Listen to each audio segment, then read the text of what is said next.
Gak, udah gede, pasti makan tempat, belum makanannya, ngalah-ngalahin. Mending kalaupun emang ada naga nih, peliharanya yang kecil aja, nggak nyusahin. Ah, mana ada. Tuh, nggak percaya kan kok? Ini si Draco ngeyel, saya bisa nih melihara hewan naga, tapi ukurannya kecil, tapi tetap imut buat jadi satwa kesayangan di rumah. Habis ini kita ngobrol sama si empunya. Kira-kira ini kadal atau naga jenis apa ya, Om? Nurut lagi tuh, anteng di tangan.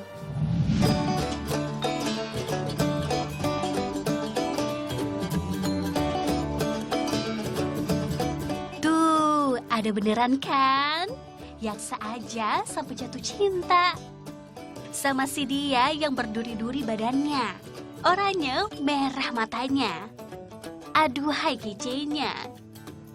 Bukan naga sungguhan tapinya. Red Eye Crocodile King namanya. Disebut demikian karena sisik di lengkungan punggungnya bikin dia mirip buaya. Buaya kok dikadalin? Hihihi.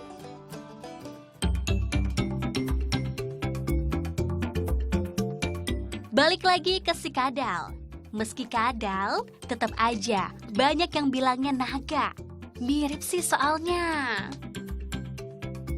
Ya udah, nggak protes juga orangnya. Kadalnya. Tampak garang, tapi sungguh, si eksotik ini mudah banget disayang. Karakternya pemalu, malu-malu kadal. Dan mukanya imut maksimal. Anteng pula.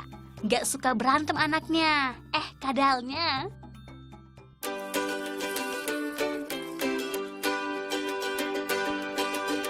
Sebelum makin kelepek-kelepek dibuatnya, kita kenalan lebih dalam ya. Bareng Yaksa nanya-nanya sama pandanya mereka. Panda Joe namanya. Jadi, si kadal ini gak hanya kelakuannya yang menyenangkan hati. Perawatannya juga sebetulnya nggak rumit-rumit sekali. Cuma, ia harus telaten penuh perasaan. Di antara yang harus jadi perhatian, tempat tinggalnya. Karena kadal ini berasal dari belantara Papua. Maka mereka butuh kondisi serupa habitat aslinya, lembab. Nah, karena lembab, rawan jamur kan? Makanya, wajib juga diantisipasi soal ini. Jangan sampai nanti si mata merah ikut kena jamurnya. Itu kira-kira tapi kalau misalkan setup kandang dia, walaupun ya kita tahu kan harus lembab, tapi itu bisa dikasih apa aja sih untuk komponen yang ada di dalam kandangnya tuh? Kita bisa gunain pasir malang buat substratnya, buat alas kandangnya. Oke. Sama kayak barang-barang kayak gini juga bisa? Jadi kita bisa kasih kayu-kayu gini buat nambah keindahan aja sih. Oke. Di setting kandangnya. Habis ini langsung kita coba yuk setup buat nih kandang si Red Eye King tuh. Pasir malang disarankan karena baik juga sebagai media penyerapan. Jadi lembabnya pas, nggak basah. Kalau kokopit itu kan pertama dia agak sedikit bikin kotor ya. Maksudnya kan kita harus naruh dulu styrofoam.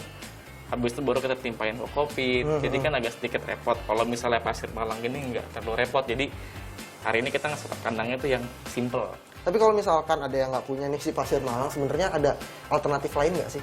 Bisa pakai kokopit. Kokopit? Ya, itu biasa di di toko-toko kembang, toko bunga gitu biasanya ada yang jual substrat.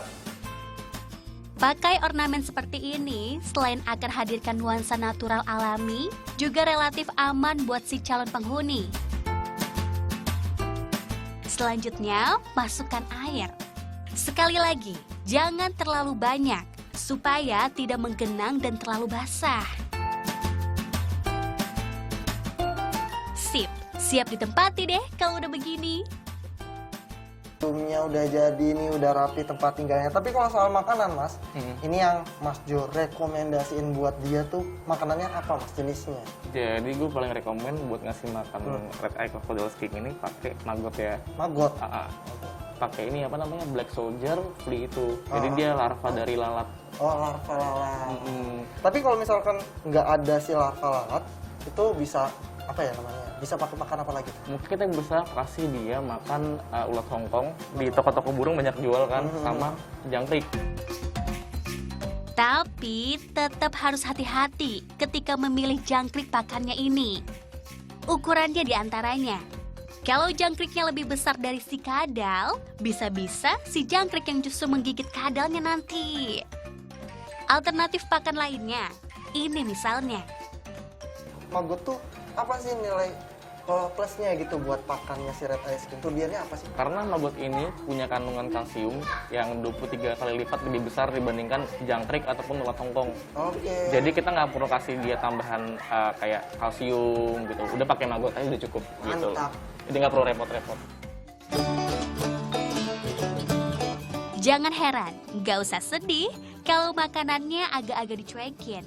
Wajar, kan ini masih siang. Red eye crocodile skin ini, Bunda Panda, memang tipe kadal yang aktif pada malam hari. Termasuk makannya tentunya. Jadi kalau ditinggalin aja makanannya begini, bakal udah bersih nanti di pagi hari. Tentu tinggalkan sesuai porsi. Memelihara reptil, salah satu enaknya kita nggak perlu grooming-grooming gitu ya Bunda Panda. Cukup bersihin sendiri begini. Kopit itu kan kadang-kadang suka nyelip di bagian-bagian mata, terus bikin kotor buat crocodile skin-nya. Jadi lebih rekomen untuk kalian gunain pasir malang atau pasir akuarium buat jadi alas kandangnya. Nah, untuk misalnya kalian mau bersihin skin kalian bisa pakai sikat gigi kayak gini. Apalagi kalau dia lagi ganti kulit ya, bisa kita bantu untuk gosok-gosok pelan-pelan aja kayak gini. Tapi nggak boleh sering-sering untuk dibersihin.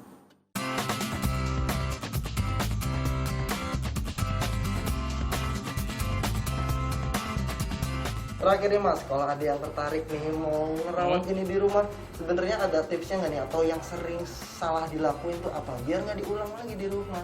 Cuma gini ya, banyak banget orang yang melihara crocodile skin ini salah kaprah. Jadi mereka anggap ini hewan yang bisa kita pegang setiap saat gitu loh. Padahal crocodile skin ini sebenarnya lebih cenderung ke pet display Mas. Jadi nggak bisa kita pegang-pegang terus karena dia riskan sekali untuk stres. Boleh, tapi jangan setiap hari. Jangan ya. sering-sering. Nah, jadi kan banyak banget nih orang yang kita memelihara hewan ya. Kita pengen melihat hewan kita makan terus, gemuk, ya kan. Tapi masalahnya crocodile skin ini nggak bisa makan setiap hari. Jadi kita kasih makannya, kita takerin dia. Tips tambahan buat Bunda Panda dan keluarga, kadal jenis ini suka yang gelap-gelap. Hihihi. Pastinya seperti di suasana habitat asli. Nah, menghadirkan nuansa serupa bisa mengurangi resiko stres mereka. Kadal sisik mata merah siap diangkut ke rumah rata-rata seharga 150 hingga 300 ribu rupiah. Gimana Bunda Panda? Ready to train your dragon?